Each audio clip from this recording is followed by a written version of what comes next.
Lemuel Gulliver, एक अधेड़ उम्र का आदमी, अपने न्यूयॉर्क के अपार्टमेंट में उठता है और अपनी सुबह की दिनचर्या शुरू करता है। वह अपने सुपर हीरो खिलौनों से बातें करता है और शॉवर में नाचता है, जो उसकी मजाकिया साइड को दिखाता है। गुलिवर न्यूयॉर्क की एक अखबार कंपनी के मेल रूम में काम करता है। उस दिन वह डैन नाम के एक नए कर्मचारी से मिलता है और उससे दोस्ती कर लेता है। गुलिवर मेलिंग विभाग में डैन का बॉस है। जैसे ही वे दिन भर अपनी मेल डिलीवर करते हैं, वे गुलिवर की सालों पुरानी क्रश और एक पत्रकार डार्सी सिल्वरमैन से मिलते हैं, जिससे वो सालों से प्यार करता है लेकिन कभी इजहार नहीं किया। बाद में उसी दिन डैन एक नोटिस निकालता है जिसमें लिखा होता है कि उसे पहले ही दिन मेल विभाग का प्रमुख बना दिया गया है। गुलिवर 10 सालों से उस सुविधा में काम कर रहा है, लेकिन कोई भी उसकी इज्जत नहीं करता। डैन दावा करता है कि गुलिवर बात करने से डरता है और मेलरूम की नौकरी के अलावा कभी जीवन में आगे नहीं बढ़ पाएगा। परेशान गुलिवर ऑफिस से बाहर निकल रहा होता है और डार्सी को देर रात काम करते हुए देखता है। वह हिम्मत जुटाता है और उससे डेट पर जाने के लिए उसके केबिन में जाता है। हालांकि उसकी घबराहट उस पर हावी हो जाती है, इसलिए वह उसकी डेस्क से एक रैंडम पेपर उठाता है और बाहर निकल जाता है। डार्सी उससे पूछती है कि क्या वह एक ट्रैवल राइटिंग असाइनमेंट के लिए आवेदन करना चाहता है। एक घबराया हुआ गुलिवर मान जाता है और अगले दिन एक ट्रैवल ब्लॉग सबमिट करना होता है।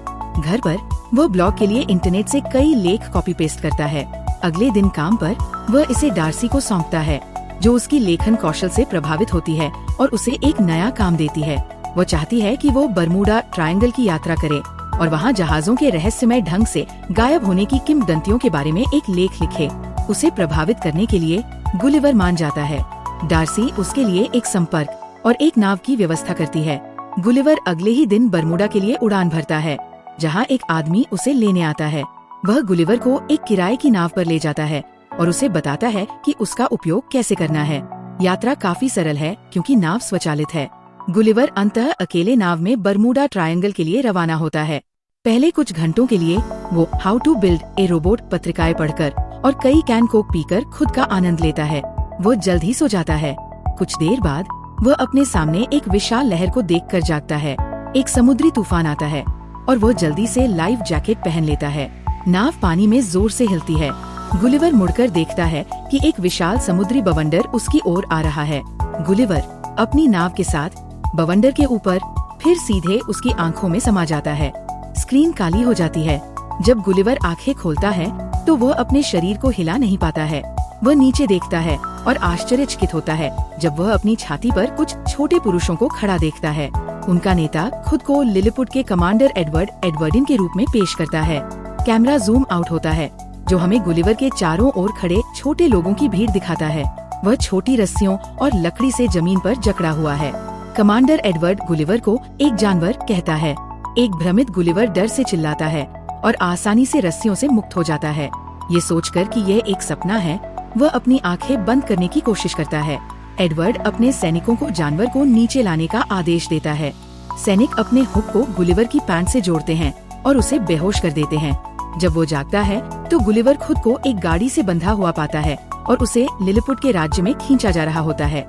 छोटे नागरिक जानवर को देखने के लिए अपने घरों से बाहर आते हैं। उसे शाही महल में खींचकर लाया जाता है और लिलिपुट के राजा किंग थियोडोर के सामने पेश किया जाता है। राजा की बेटी राजकुमारी मैरी गुलिवर पर दया करती है और एडवर्ड से पूछती है कि क्या प्रतिबंध आवश्यक है। एडवर्ड दावा करता है कि गुलिवर उनके दुश्मन राज्य ब्लेफुशिया का एक जासूस है। गुलिवर अंततः बोलता है और राजा से पूछता है कि वह कहाँ है। किंग थियोडोर का सचिव जिंक्स उसे बताता है कि वह लिलिपुट में है, जो दुनिया का सबसे महान राष्ट्र है। गुलिवर सोचता है कि यह एक मजाक है और गैर मौजूद कैमरामैन को खुद को दिखाने के लिए कहता है। अगले दृश्य में हम गुलिवर को एक गुफा के अंदर कैद देखते हैं। वह होरेशियो नाम के एक साथी कैदी से मिलता है, जिसे राजकुमारी मैरी को लुभाने की कोशिश करने के लिए एडवर्ड द्वारा आजीवन कारावास की सजा सुनाई गई थी। एडवर्ड फिर से उन दोनों के पास आता है, जो उन्हें लंगड़ा गधा कहते हुए सुनता है। जब एक क्रोधित एडवर्ड उन्हें आजीवन कारावास की धमकी देता है, तो गुलिवर दावा करता है कि लंगड़ा गधा का मतलब बहादुर व्यक्ति होता है। जवाब से खुश होकर एडवर्ड दोनों कैदियों को गुलिवर की ताकत की मदद से खेत को जोतने के लिए एक खेत में ले जाता है। वह गुलिवर को एक मशीन से बांध देता है। तभी महल से घंटी की 2 आवाजें सुनाई देती हैं, जो ये दर्शाती है कि ब्लेफुशिया ने हमला कर दिया है। वे राजकुमारी मैरी का अपहरण करने की कोशिश कर रहे हैं और महल में आग लगा दी है। एडवर्ड जल्दी से महल की ओर दौड़ता है और सभी को राजकुमारी को बचाने के लिए नहीं कहता है, क्योंकि वह उसे खुद बचाना चाहता है। लेकिन होरेशियो गुलिवर से ऐसा करने के लिए कहता है, क्योंकि एडवर्ड समय पर उस तक नहीं पहुंच पाएगा। गुलिवर आसानी से ब्लेफुशन सैनिकों को मार गिराता है और राजकुमारी को बचाता है, लेकिन राजा और उसका सचिव आग में फंसे हुए हैं। गुलिवर जल्दी में इमारत पर पेशाब करता है। जब वह आग बुझाता है और किंग थियोडोर को बचाता है तो हर कोई उसके लिए ताली बजाता है। राजा उसे और होरेशियो को कारावास से हटा देता है और गुलिवर को उसकी बहादुरी के लिए धन्यवाद देता है। वह इस अवसर का जश्न मनाने के लिए रात में सभी को एक दावत के लिए भी आमंत्रित करता है। एडवर्ड किसी और की बहादुरी के लिए प्रशंसा देखकर भड़क जाता है।